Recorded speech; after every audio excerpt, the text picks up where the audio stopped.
Imagine if your vocabulary was filled with phrases and idioms to help you sound fluent and natural in English.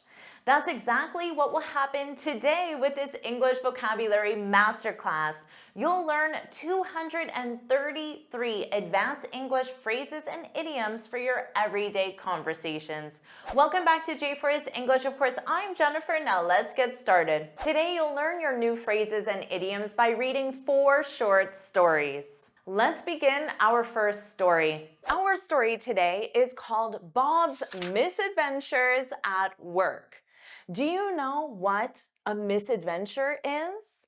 A misadventure means bad luck or an experience with a bad result. For example, you could say, our vacation quickly turned into a misadventure.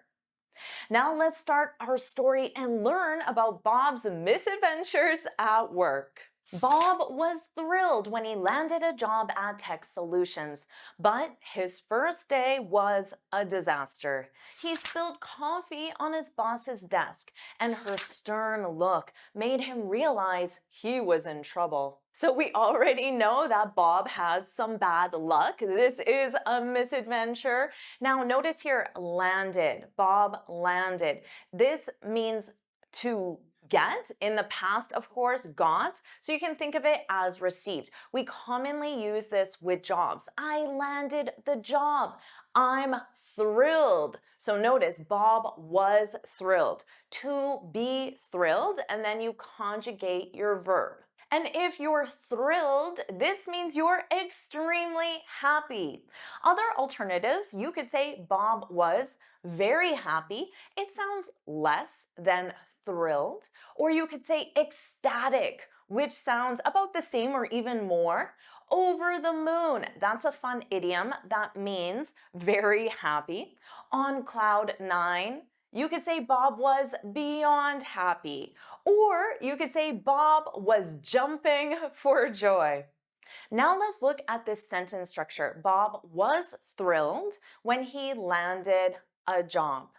The model here is I or someone, was our verb to be in the past, and then any adjective. I was thrilled when, and then you need a past simple clause. A clause is a subject, a verb, and an object. For example, I was thrilled or I was ecstatic over the moon when my student told me he passed the IELTS. Or you could say, I was thrilled when Jennifer responded to my comment. This is a great structure to practice, and I have a free lesson PDF that summarizes everything to help you practice. You can find the link in the description. Let's continue on and notice this important word, but. But. This is used as a contrasting point because we have thrilled, which is extremely happy, but then we have disaster, which is negative. So but helps you transition. Now let's look at to be a disaster. Notice that verb to be and then a disaster. We use this to say to go very wrong, resulting in problems or failures. You can say it was, it being the situation, my first day at work, it was a disaster.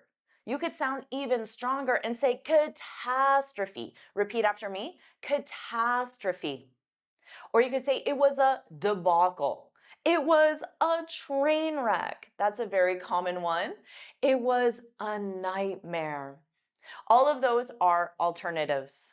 And why was it a disaster for poor Bob? Because he spilled coffee on his boss's desk. Here, spilled is a verb. I accidentally spilled my coffee. Now you can also use it as a noun. Here's a rag to clean up your spill. So this functions as a noun. You can also use it as an adjective. Here's a rag to clean up your spilled coffee. So spilled modifies coffee. It's an adjective. And notice stern. His boss's stern look. Stern. This means serious, strict, or firm. So you could say, my boss is stern. Or my boss always has a stern expression. So you can use it to describe someone's expression, or you can describe the person. And notice our pronoun and possessive agreement. He spilled his coffee. The coffee belongs to Bob on his boss's desk. The desk belongs to the boss, but who does the boss belong to? Bob. That's why it's his boss's desk. You could say he spilled his coffee on her desk because the desk belongs to the boss, which is female, her desk. Let's continue our story. Determined to make up for it, Bob worked late to finish a report, only to discover it was due 2 days earlier. He felt like he'd really dropped the ball. Let's review determined to make up for it. This is an adverbial phrase. It modifies the main clause, which is the main sentence. Determined, this is a past participle. It describes Bob's state of mind at that time. You could say Bob was determined to make up for it, so he worked late to finish the report. You could also say Bob worked late to finish the report because he was determined to make up for it.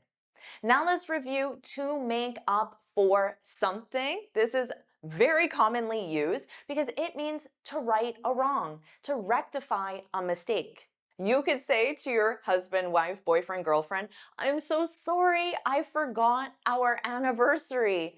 I promise I'll make up for it. I'll right this wrong. I'll rectify this mistake. You could also say, I'm so sorry I forgot our anniversary. I promise I'll make it up to you. Notice the slight variation. Here it's to make something up to someone. Same meaning, to rectify a mistake, to right a wrong. Now let's look at to drop the ball. This is a very common idiom. It means to make a mistake, but because you failed to take action. For example, I asked you to book the reservation a month ago, and now there's no availability because you failed to take action. So you can say, I know, I dropped the ball. You're admitting that you failed to take action. I know I dropped the ball. I'm so sorry. I promise I'll make it up to you. I'll right this wrong. Let's continue the story. Still, he didn't throw in the towel. He volunteered to give a presentation, but on the day of the presentation, he accidentally broke the projector and didn't have a hard copy of the presentation. Notice another idiom, to throw in the towel. Do you know what that means? If you throw in the towel, it means you give up, you accept defeat. Learning English can be difficult at times, but I'm not going to throw in the towel, right?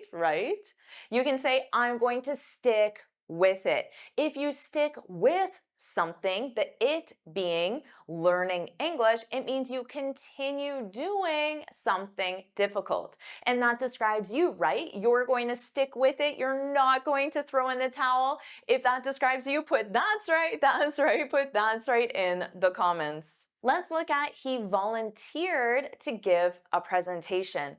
Of course, you can say I'm a volunteer. This is a noun form. I'm a volunteer. You can say every Saturday I volunteer. That's the verb. I volunteer at a local animal shelter. Now let's say in the workplace, like in Bob's situation, your boss says, who has time to pick up the client from the airport?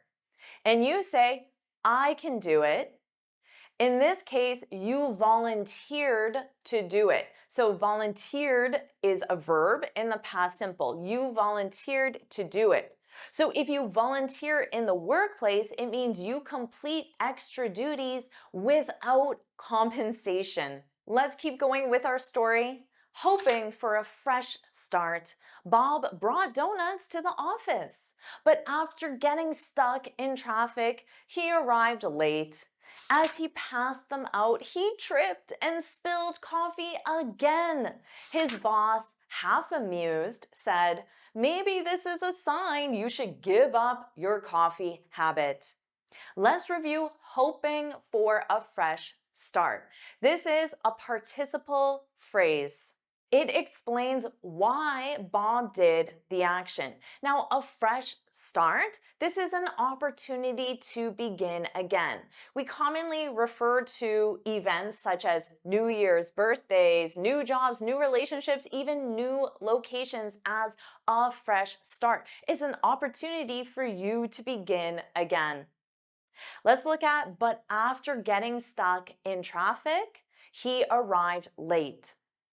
So when Bob got to work, he could say, "Sorry, I'm late. I was stuck in traffic." So notice here it's to be, the verb to be stuck in traffic. The verb to be describes your current state. I was at that time stuck in traffic.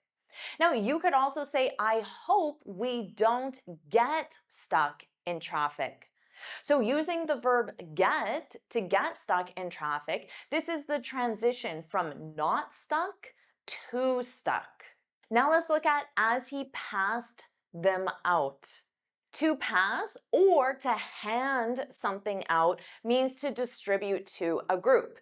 Of course, the teacher passed out the practice exercises, but you can use this in other situations. The store handed out coupons, distributed coupons to the customers.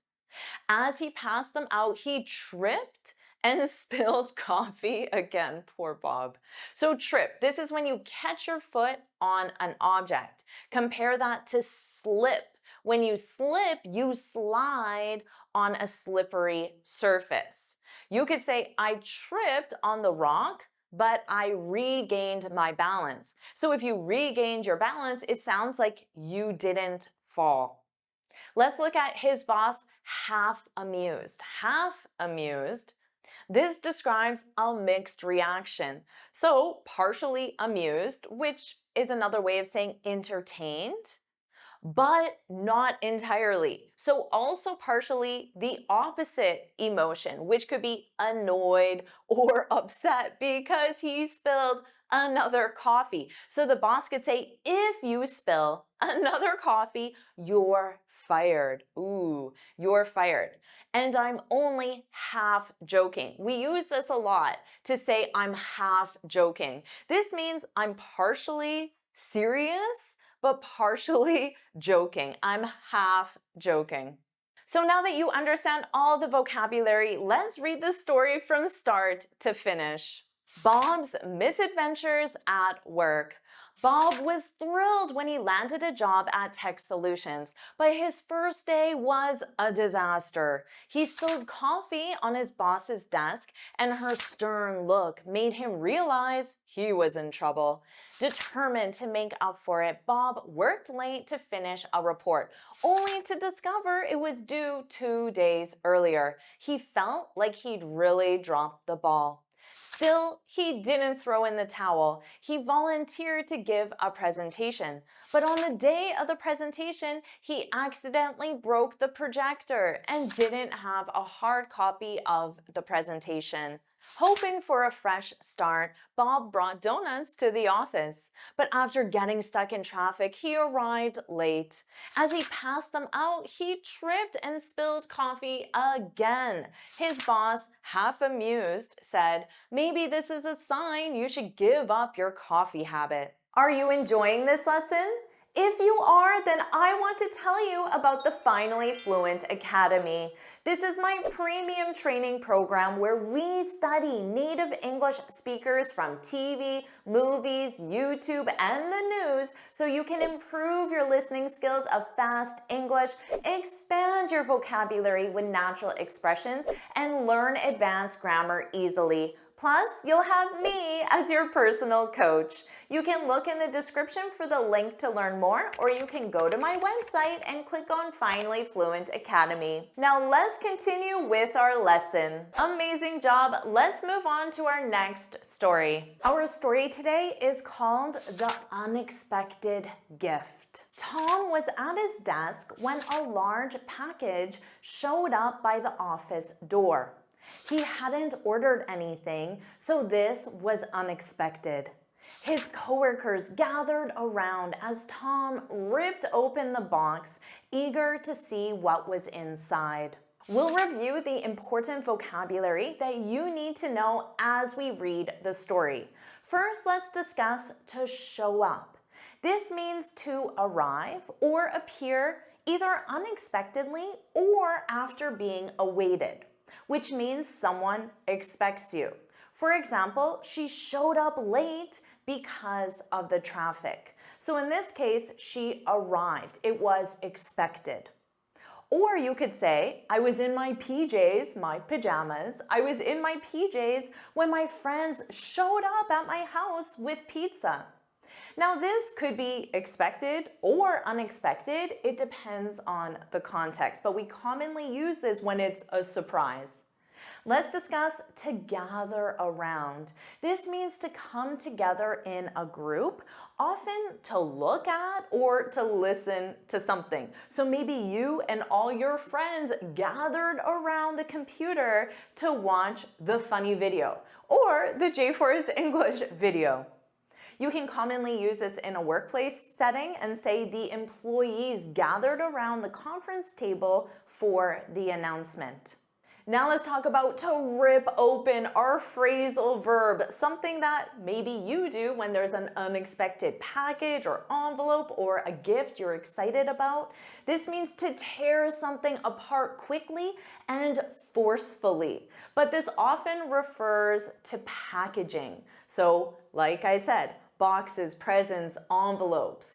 If you rip open the envelope, you might rip the papers. So notice here we have the verb rip, which means to tear, to damage, and then rip open is our phrasal verb to mean to open something forcefully. Let's continue our story.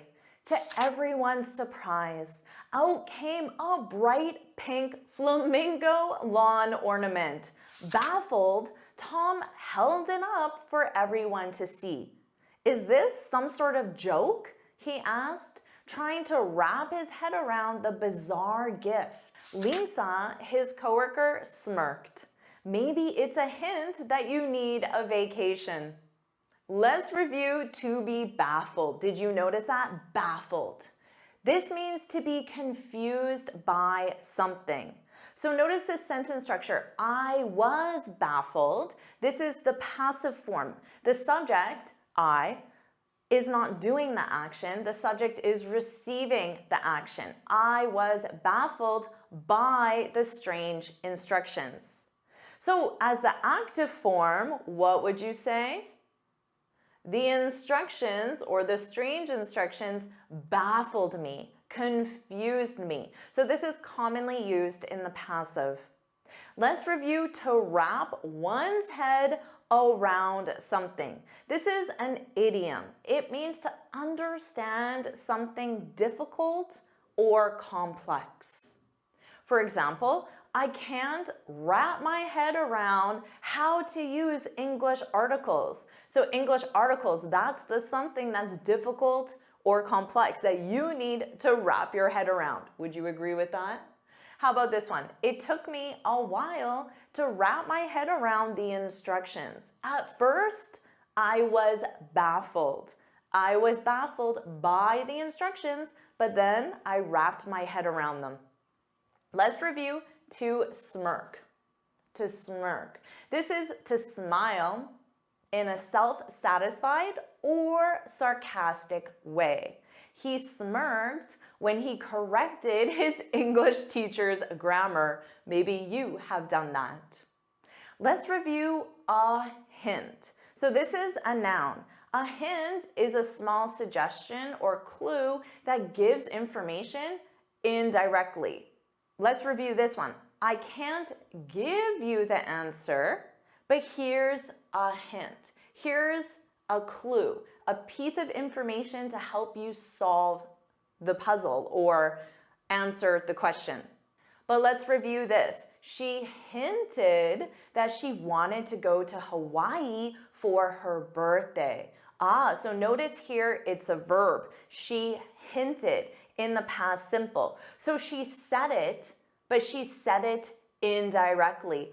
Oh, it sure would be nice to visit somewhere warm and tropical, she hinted. Let's continue our story. Maybe, Tom replied, still puzzled by who could have sent it. Lisa examined the label and gasped. It's from the boss's office. You're in for it now, she joked. Tom's heart sank. Was this some strange way of saying he was in trouble? Let's review to be puzzled. Notice that pronunciation, puzzled, puzzled. This is the same as to be confused. So now you can say, I'm puzzled, I'm baffled, I'm confused by the strange present. This is the active form. Remember, you can use the passive and say, the strange present puzzles, baffles, or confuses me. Let's review to gasp. To gasp. This means to take a quick breath, and you do this when you're in surprise or in shock, maybe because something baffled you. The audience gasped when the magician pulled a rabbit out of the hat. Or she gasped when she saw the price of the dress. So you can use this in more of a negative way.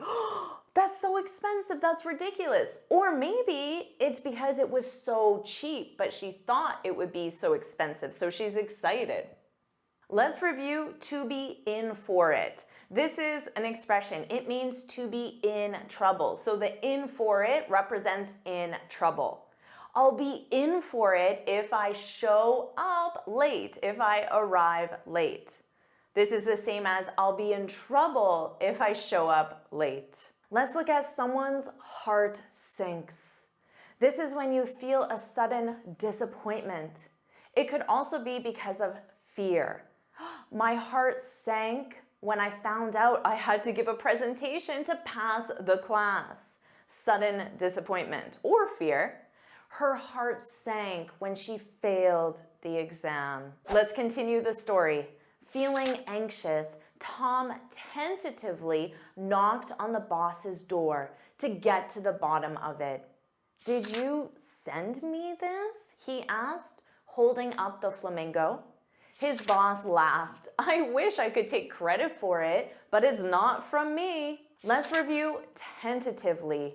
Tentatively. This is an adverb. It means in a way that shows hesitation or uncertainty. So when he knocked on the door, he tentatively knocked, or she tentatively raised her hand to ask the question. He tentatively agreed to work late. So he agreed, but with hesitation. I guess if you really need me, okay, tentatively. Let's review the idiom to get to the bottom of something. This means to find out the real reason for something or to solve a mystery, the mystery of who sent Tom the flamingo. You can say, we need to get to the bottom of why the project failed. Understand the reason. Let's review to take credit for something. This means you claim responsibility or recognition. She tried to take credit for the idea. The idea is mine, even though it wasn't hers. Or the credit for the project's success goes to the entire team, not just me. Let's continue the story. Just then, Tom got an email. It was from a secret gift exchange he'd signed up for months ago and completely forgotten. Relieved, he returned to his desk. Let's review to sign up for something. Hopefully you know this one. Hopefully you've signed up for English lessons, because this means to register or to agree to participate in something.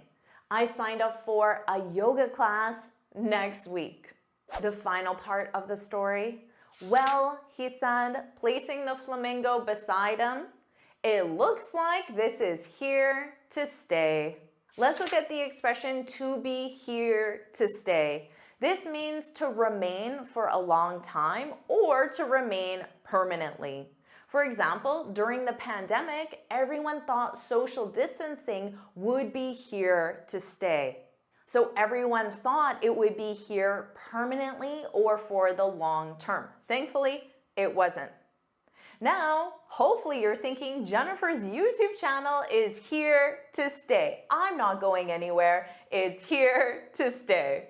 Now that you understand all the vocabulary, let's review the story from start to finish. The unexpected gift. Tom was at his desk when a large package showed up by the office door. He hadn't ordered anything, so this was unexpected. His coworkers gathered around as Tom ripped open the box, eager to see what was inside. To everyone's surprise, out came a bright pink flamingo lawn ornament. Baffled, Tom held it up for everyone to see. "Is this some sort of joke?" he asked, trying to wrap his head around the bizarre gift. Lisa, his coworker, smirked. "Maybe it's a hint that you need a vacation." "Maybe," Tom replied, still puzzled by who could have sent it. Lisa examined the label and gasped, "Oh, it's from the boss's office." "You're in for it now," she joked. Tom's heart sank. Was this some strange way of saying he was in trouble? Feeling anxious, Tom tentatively knocked on his boss's door to get to the bottom of it. "Did you send me this?" he asked, holding up the flamingo. His boss laughed. "I wish I could take credit for it, but it's not from me." Just then, Tom got an email. It was from a secret gift exchange he'd signed up for months ago and completely forgotten. Relieved, he returned to his desk. "Well," he said, placing the flamingo beside him, "it looks like this is here to stay." Amazing job. Let's move on to our next story. Our story today is called The Job Offer. Emily and Jake sat in their favorite cafe sipping lattes and enjoying their usual Friday afternoon catch-up. Today, though, the air was filled with a mix of excitement and uncertainty. First, let's review their usual Friday afternoon catch-up. Do you know what a catch-up is? This is very commonly used. Here it's a noun, and it means a meeting or conversation where people share updates about their lives since they last spoke. For example, "We had a great catch-up," or "I had a great catch-up with my mom today." So if you specify the person, you need the preposition with my mom today. Now, the story used it as a noun form, which is common, but it's more common to use it as a verb, to catch up. For example, "It was great catching up." Or it's very common to say, "We need to catch up soon." Don't worry about taking notes because I summarize everything in a free lesson PDF. You can find the link in the description. Now let's review the air was filled with. To be filled with. This means to contain a large amount of.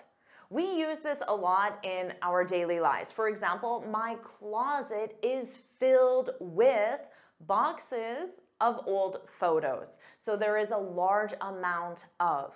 And in our story, it's the air, which means the room they're in, the environment. The air was filled with a mix of, and then we have X and Y, A and B, 1 and 2, two things. So a combination, mixture, blend of two things, X and Y. It is possible to use this with three things, X, Y, Z, 1, 2, 3, for example. You might be thinking, learning English is filled with a mix of excitement and frustration. So we have a positive emotion and a negative emotion. That's normal, right? If that's normal for you, put that's right, put that's right in the comments because I know you're not alone. Now, hopefully you're also thinking my study routine contains a mix of, a combination of input, where you're learning the language, like right now, and output, where you're using the language. So you can take the lesson PDF, which you can download in the comments, and then practice, write example sentence, practice speaking with your new vocabulary. Let's continue our story. You won't believe what happened yesterday, Emily began. Jake looked intrigued. What's up? Emily took a deep breath. I got a job offer completely out of the blue. That's amazing. So what's the catch? Jake asked. Let's review. Jake looked intrigued. Now for verbs, you can use to be intrigued, to look intrigued, or even to seem intrigued. And intrigued is our adjective. It means curious or fascinated by something. So we often see this when we want to learn more about something. I'm intrigued. Tell me more. Or you could say, I'm intrigued by the endless idioms in the English language. So don't be frustrated, be intrigued. Now notice this is the passive voice, to be intrigued by. You can also use the active, which is the endless idioms in the English language, intrigue me. So this is the verb to intrigue in the active voice, but it's very common in the passive. Jake looked intrigued. What's up? What's up? Oh, this is a casual way to ask what's happening, what's wrong, or what someone wants to talk about. So native speakers use what's up in many different ways, more than just a greeting, which you may be familiar with. So let's review this. There could be a knock on my door, and then the person says, do you have a minute to chat? And then I reply and say, sure, what's up? I'm not greeting this person. I want to know the topic of the conversation. Or how about this one? What's up with the project? What's up with the project? I'm asking about the status of the project. Let's review this idiom, out of the blue. Most students know this one. It's one of the most common English idioms. This means unexpectedly, without warning. And notice that pronunciation naturally. He called me out of the blue, out of the blue. You can also use this idiom at the very beginning of the sentence, which is often done in stories or in writing. Out of the blue, he called me and offered me a job. It was unexpected. Are you wondering what the catch means when Jake asked, what's the catch? What's the catch?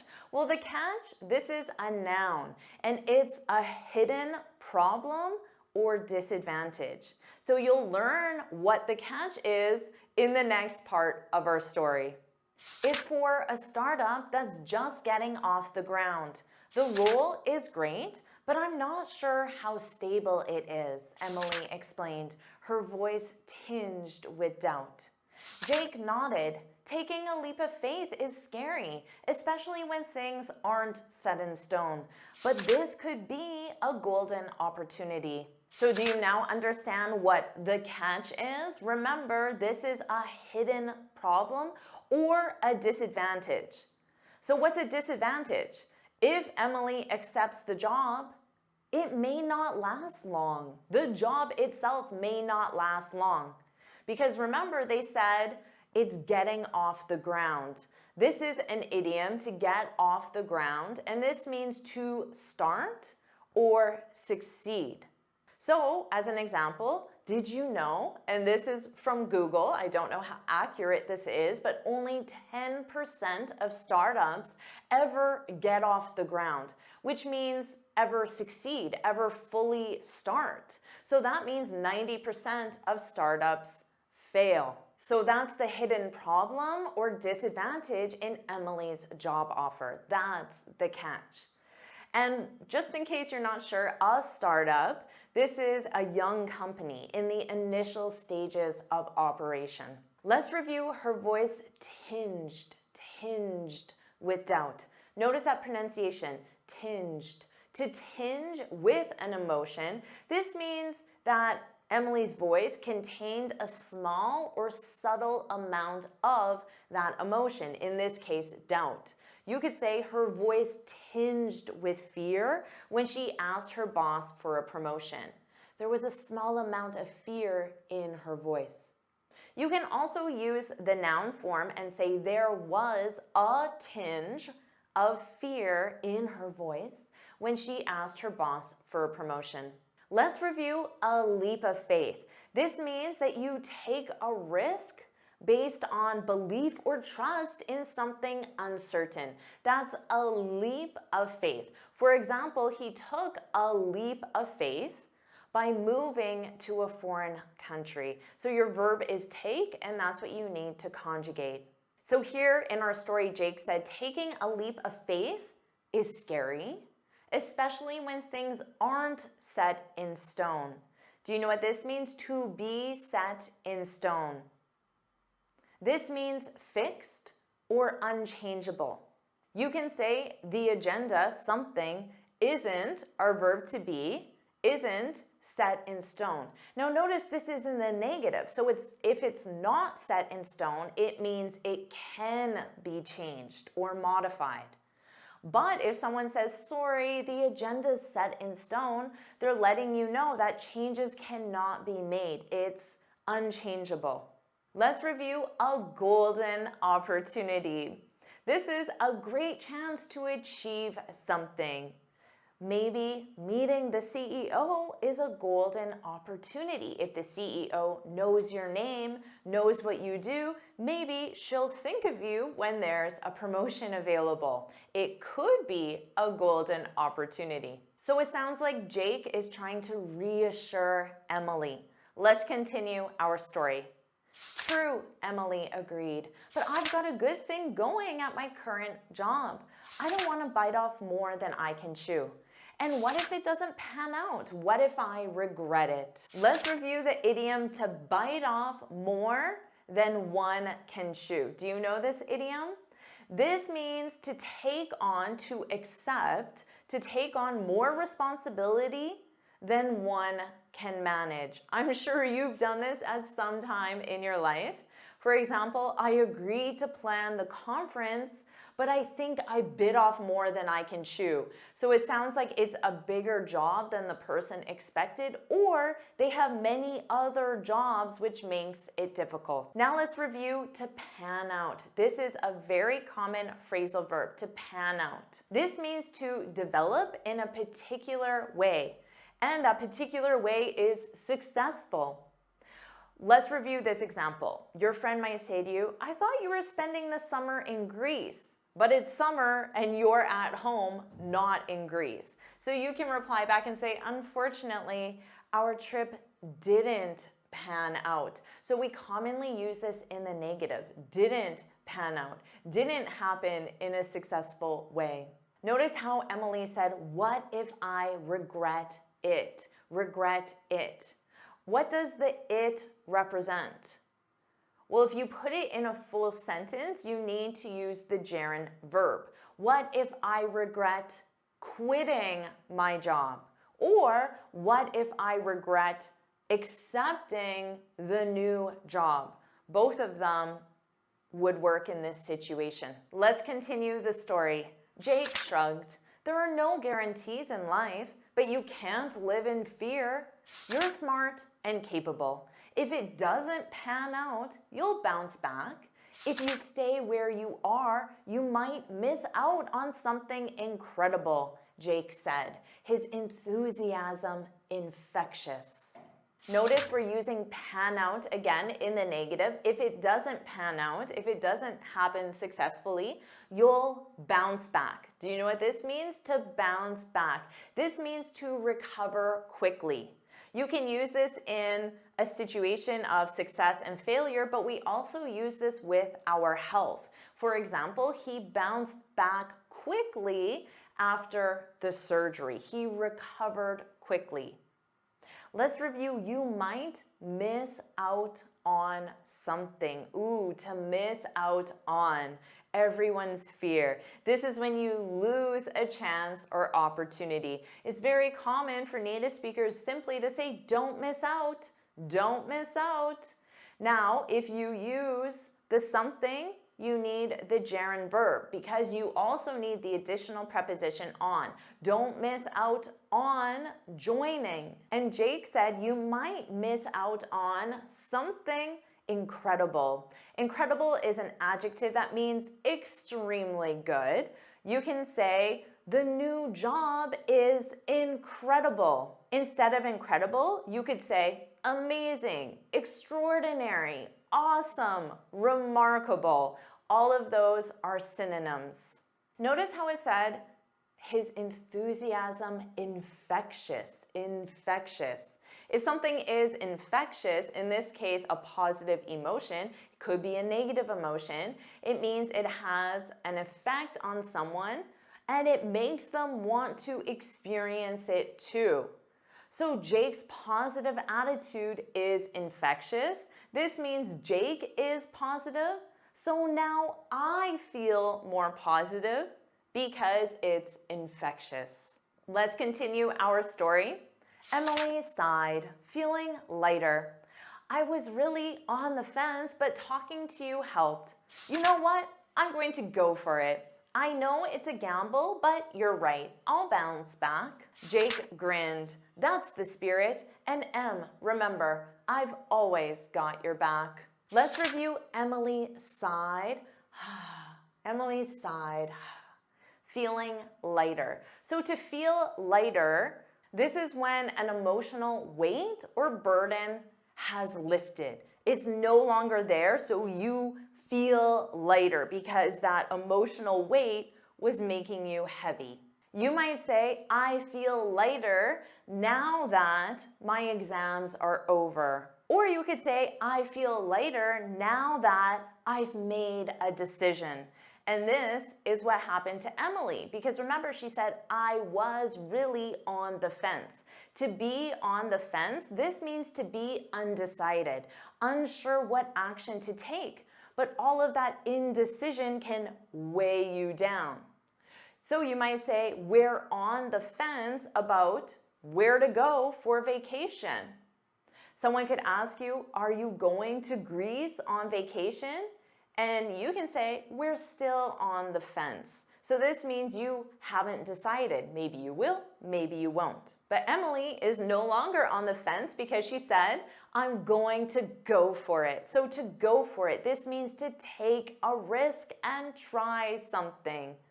So someone could encourage you, I could encourage you and say, you should just go for your IELTS. You should just try it. See what happens. You might pass.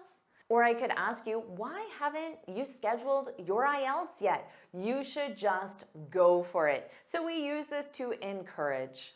Notice how Emily acknowledged it's a gamble. To be a gamble, this is something that involves risk or uncertainty. For example, moving to a new country is a gamble, but you should go for it. You should take a leap of faith and go for it. Jake grinned. That's the spirit. This is an idiom, and it's used to express encouragement or approval. If your friend tells you, I'm going to ask my boss for a promotion, you can reply back and say, that's the spirit, to encourage your friend.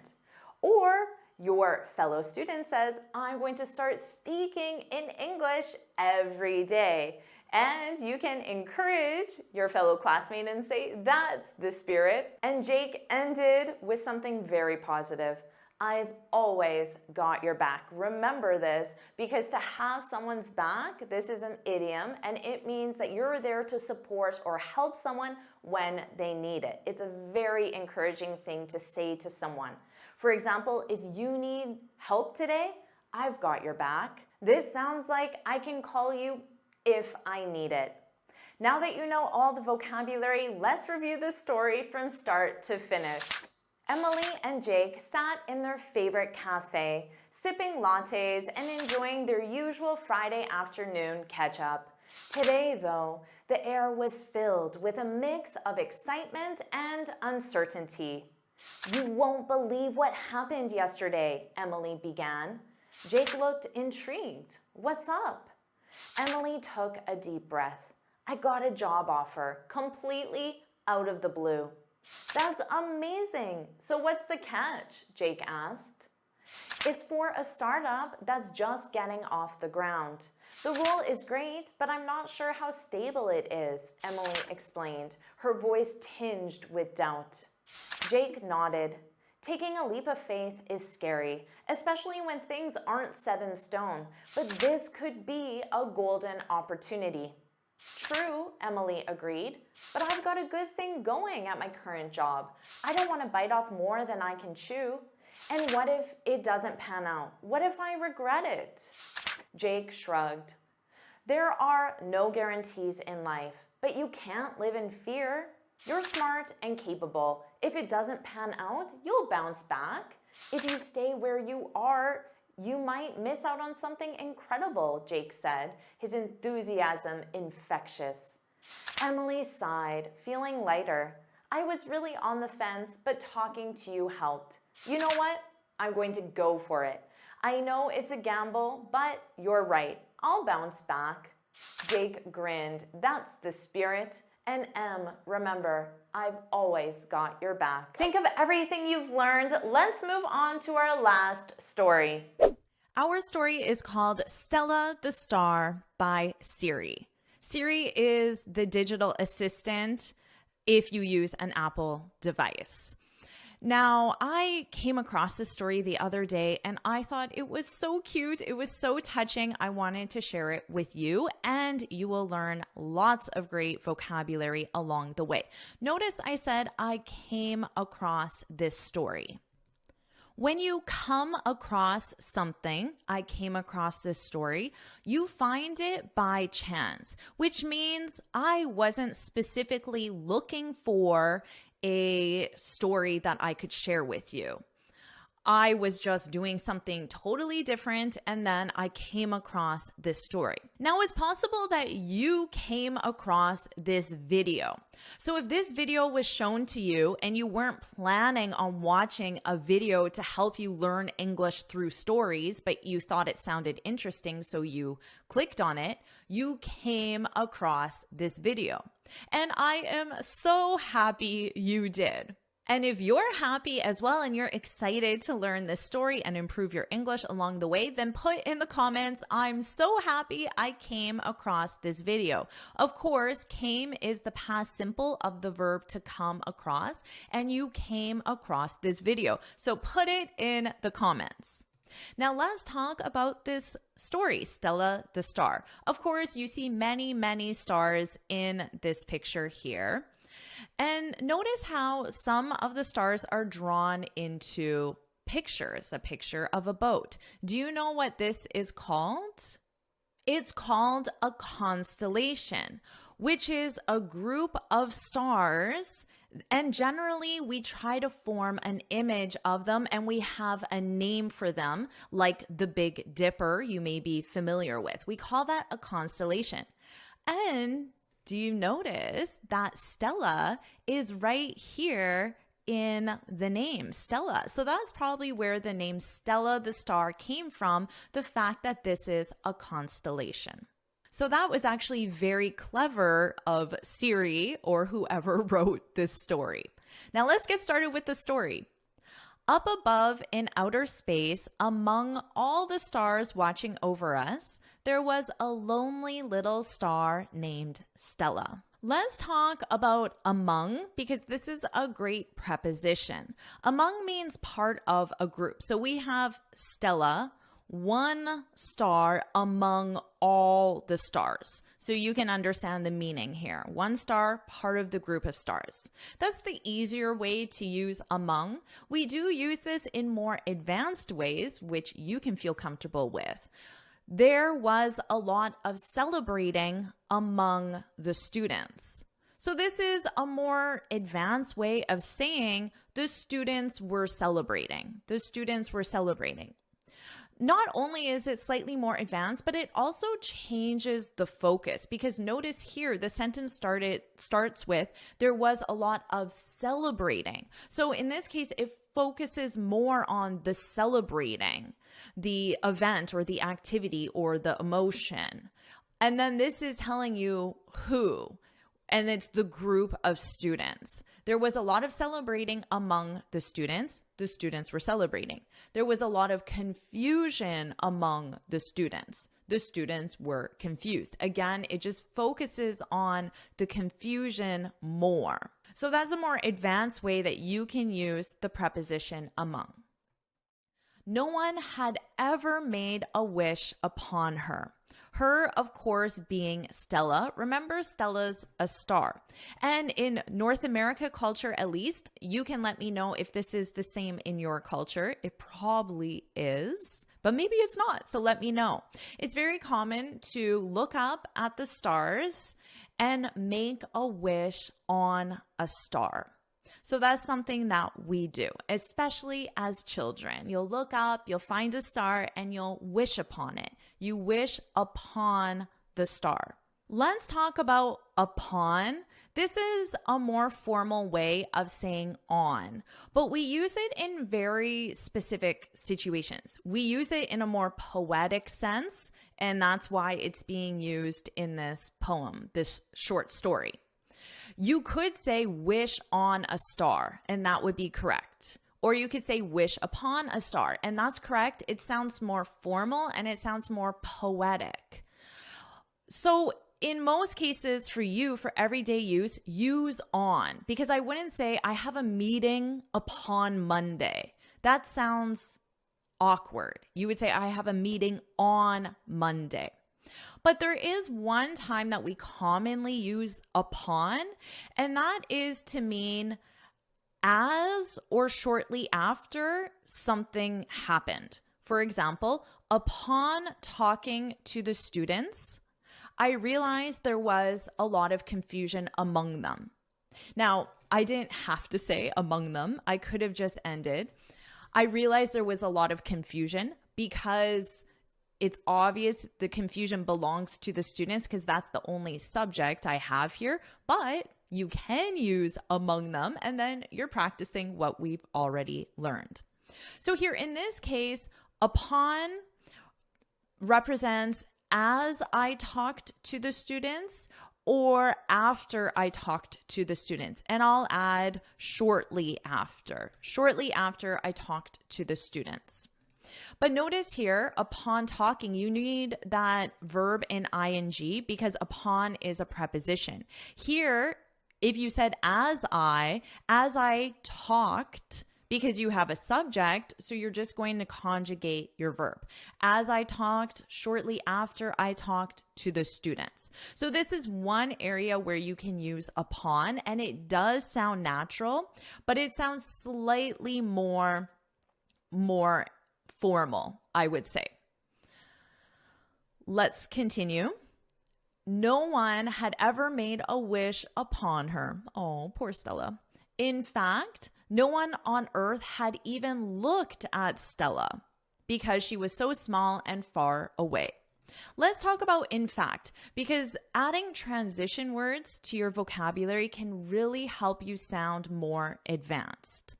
In fact, this is only used to emphasize what was previously said.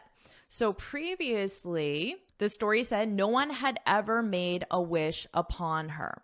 Okay, so now I'm going to emphasize this and make it even stronger by saying no one had even looked at her.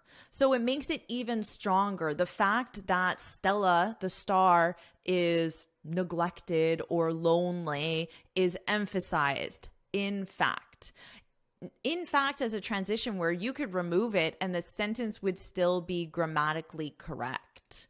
No one on earth had even looked at Stella, but it just is there to show emphasis because she was so small and far away. Compared to the other stars sparkling in the sky. So notice this preposition, compared to. So compared to the other stars, Stella was barely a speck. So we're comparing Stella to the other stars. Compared to learning Japanese, learning English is easier or harder. I have no idea because I haven't learned English. It's my native language and I haven't learned Japanese either. You can let me know which one's easier or harder. So that's how you could use that structure. Stella was barely a speck. So let's talk about a speck. When you describe something as a speck, it means extremely, extremely small.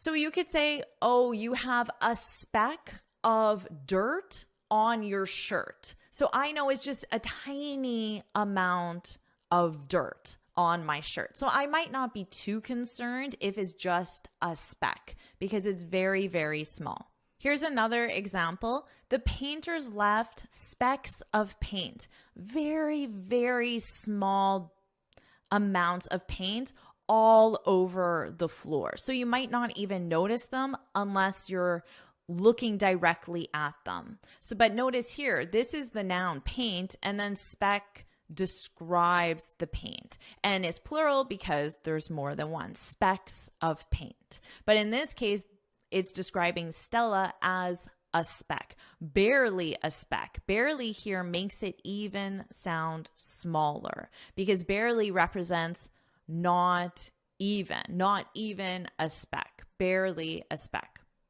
But Stella had just as much luck to give as any other star. Because remember, we wish upon stars because we consider them to be lucky.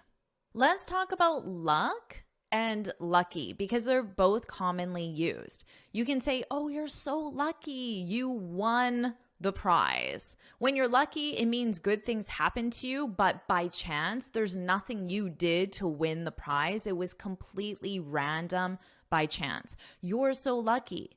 You could also say you have the best luck. When someone has the best luck, it means they're lucky. So they basically mean the same thing, but this is the adjective form to be lucky. And this is the noun form, and you have luck. You have great luck. You have bad luck, which means you're unlucky. If you tell someone, oh, you have bad luck, it means you're unlucky. I'll write that for you. You have the worst luck, which means you're unlucky. So bad things happen to you, but there's nothing you did to attract those bad things. It was random. It was by chance. Hopefully you don't think that at all. You're so lucky. That's the one you want to remember. Let's continue.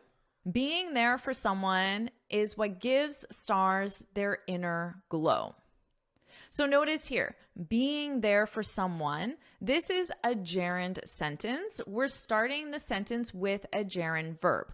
Now, all of this in the gerund sentence, all of this part, being there for someone, this is technically the subject of the sentence. And the verb is conjugated with all of this, and all of this as the gerund is conjugated as it or this. So that's why you need your third person singular. This is what gives stars their inner glow. Being there for someone. That's the subject. And we use gerund expressions when you're making a general statement that applies in most situations most of the time.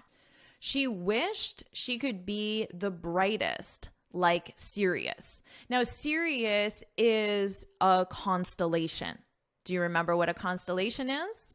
A constellation is a group of stars that has a name, and generally you can make some sort of shape out of them. So to be honest, I don't know what the constellation Sirius is. I don't know what shape it forms. If you do, please share in the comments because it probably has a shape and I'm not sure what that is. So she wished she could be the brightest, like Sirius. So I guess Sirius is the brightest star, or perhaps Sirius is a constellation, or maybe Sirius is just one individual star. That's actually possible too. So maybe Sirius isn't a constellation, it's just one star. So let me know in the comments, is Sirius a constellation or just one single star? Okay, you can share that with me. She wished she could be the brightest, like Sirius, whom people always turn to for advice. So notice here, when you turn to someone for advice, it means you seek advice from that person. So let's say I always turn to my father for advice. It means whenever I need advice, I call my dad and I say, "Hey dad, what should I do?" I turn to my dad for advice. I wrote that here for you. I always turn to my dad for advice.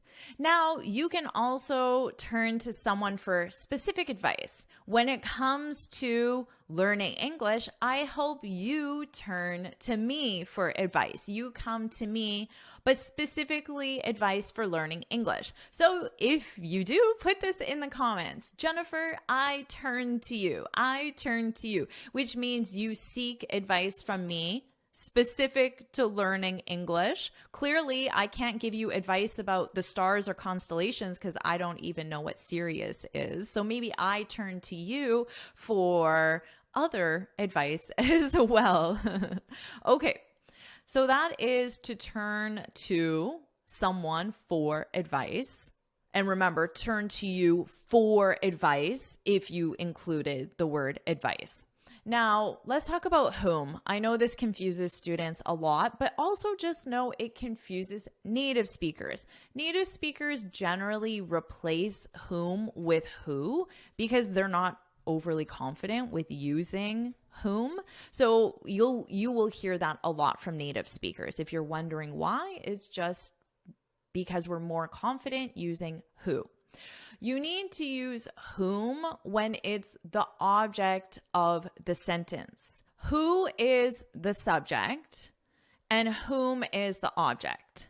So in this sentence, she wished she could be the brightest like Sirius, whom people always turn to for advice. So this sentence is saying people always turn to Sirius for advice. I'll write that for you. So here you can see that people, that's the subject, and Sirius is the object receiving the action. And that's why we use whom here. Outside of a formal language exam, just use who. It's totally fine. Native speakers use it as well. But if you are taking a formal language exam, you should know the difference between the two. Let's continue. Or in an important spot like Polaris. So she's still wishing. Stella is wishing she could be in an important spot like Polaris, the North Star. Okay, so now I know Polaris, that's the North Star. So it's not a constellation, it's just one star. And that star is in an important spot, the North Star. Again, whom? Because Polaris is not doing the action. Polaris is receiving the action. Whom people looked to for direction. You could also say turn to for direction because people are seeking the direction from Polaris. So you could use turn to as well. Now I wrote the same thing here. Whom is the object? And the same difference applies. People look to Polaris for direction. People, subject, Polaris, object, which represents whom in the way that this is written. Sometimes Stella even wished she could be the star that the world revolved around. Which star does the world revolve around? I know this one even before I read it. The sun. The sun is the star that the world revolves around. Then everyone could see her. Let's continue.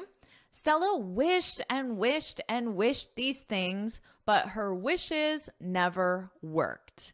You could also say never came true, because that's what we commonly use for a wish.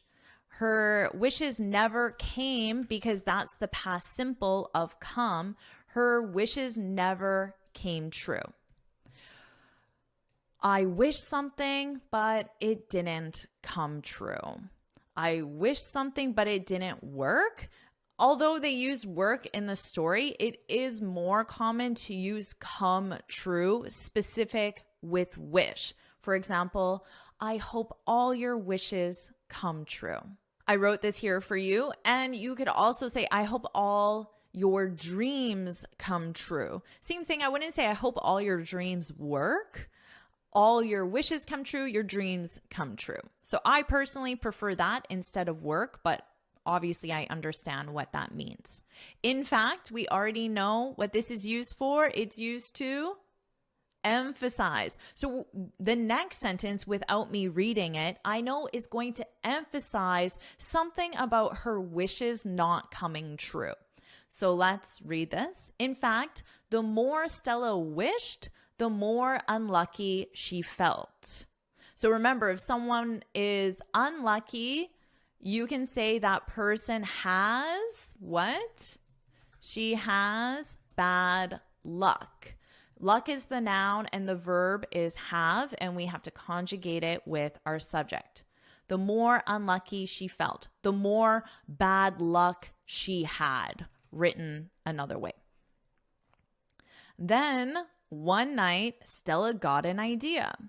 Got an idea is very common in American English. You could also say had an idea. It's also very common in American English. So you could use either one. Got an idea, had an idea. What if she wished upon a person? Now remember, this is a star. So generally people wish upon stars because we want our dreams to come true.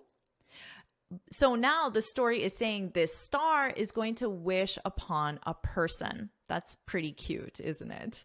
What if she wished upon a person? After all, stars and people are made of the same stuff. Stuff is another way of saying things. Things. So you can say, oh, I have a lot of stuff to do today. I have a lot of things to do today. But do you notice a difference between them? I wrote it here so it would be easier to see the difference. Stuff is considered uncountable, so we don't add an S to it, whereas things is countable, so you add an S to it.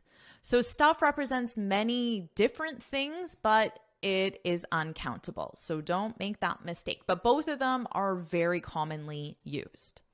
Oh, another in fact. So what are we going to emphasize now? Stars and people are made of the same stuff. So now the next sentence is going to emphasize this. In fact, some people were rock stars and film stars. Oh, that's cute. Because Stella the star is saying, oh, this person is just like me because they're called a rock star or a film star because some people have the title star in their name. We call celebrities stars, right? Oh, she's a film star, a celebrity, and a rock star is a musician. So a rock star is a musician, but we also have a common expression in English, you're a rock star. I say this a lot in the comment section, so maybe I've replied to one of your comments and I said, you're a rock star. This means you're amazing. You're amazing. You're a rock star. It can also mean you're doing a great job as well. You're doing a great job. So if you did a lot of stuff at work, a lot of different things, and your boss sees how much you've accomplished, your boss could say, you're a rock star. You're doing a great job, but also that means you're amazing.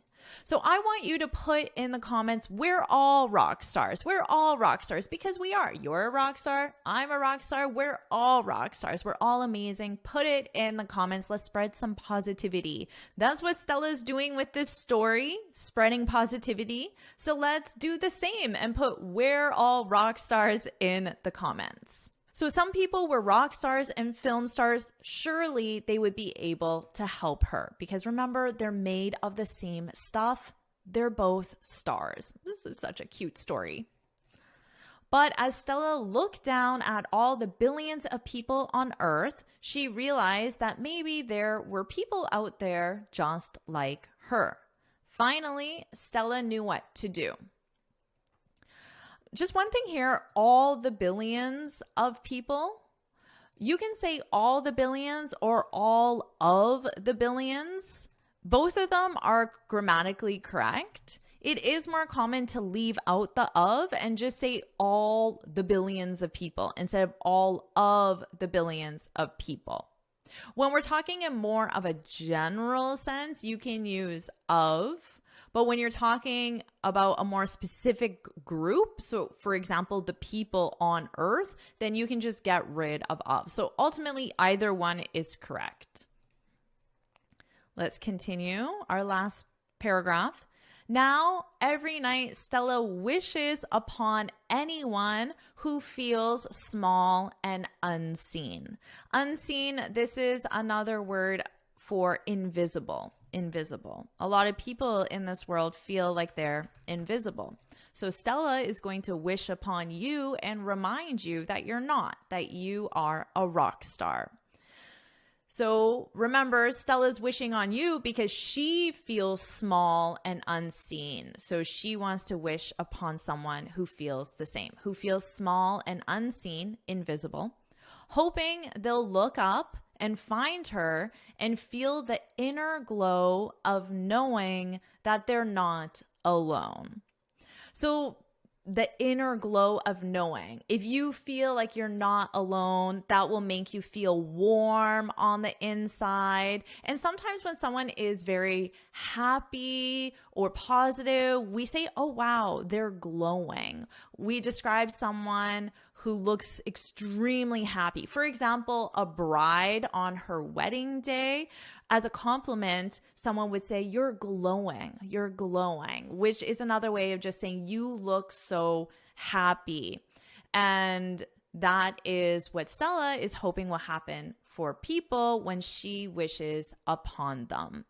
And that's the end of the story. It's hard to really hear the whole story when we stop every sentence to review the grammar. So what I'll do now is I'll read the story from start to finish now that you understand the individual words, and you can focus on my pronunciation, but you can also focus on the story because it truly is a very heartwarming story. Before I read that, let me teach you one last thing. I chose this story because I thought it was very heartwarming. Heartwarming is an adjective. It's just formed from the word heart and the word warming, but we say them together. That was a heartwarming story. You could also say that was a touching story. Both of these are adjectives and they mean the same thing. When a story is heartwarming or touching, it means it's a positive story and it makes you feel good. And that's why I wanted to share it with you. So now I'll read the story from start to finish. Stella the Star by Siri. Up above in outer space, among all the stars watching over us, there was a lonely little star named Stella. No one had ever made a wish upon her. In fact, no one on Earth had even looked at Stella because she was so small and far away. Compared to the other stars sparkling in the sky, Stella was barely a speck. But Stella had just as much luck to give as any other star. Being there for someone is what gives stars their inner glow. She wished she could be the brightest, like Sirius, whom people always turn to for advice, or in an important spot like Polaris, the North Star, who people look to for direction. Sometimes Stella even wished she could be the star that the world revolved around, the sun. Then everyone could see her. Stella wished and wished and wished these things, but her wishes never worked. In fact, the more Stella wished, the more unlucky she felt. Then, one night, Stella got an idea. What if she wished upon a person? After all, stars and people are made of the same stuff. In fact, some people were rock stars and film stars. Surely they would be able to help her. But as Stella looked down at all the billions of people on Earth, she realized that maybe there were people out there just like her. Finally, Stella knew what to do. Now, every night, Stella wishes upon anyone who feels small and unseen, hoping they'll look up and find her and feel the inner glow of knowing that they're not alone. Amazing job with this masterclass. Do you want me to make another masterclass just like this? If you do, put masterclass, put masterclass in the comments. And of course, make sure you like this lesson, share it with your friends, and subscribe so you're notified every time I post a new lesson. And you can get this free speaking guide where I share 6 tips on how to speak English fluently and confidently. You can click here to download it or look for the link in the description. And you can keep improving your English with this lesson right now.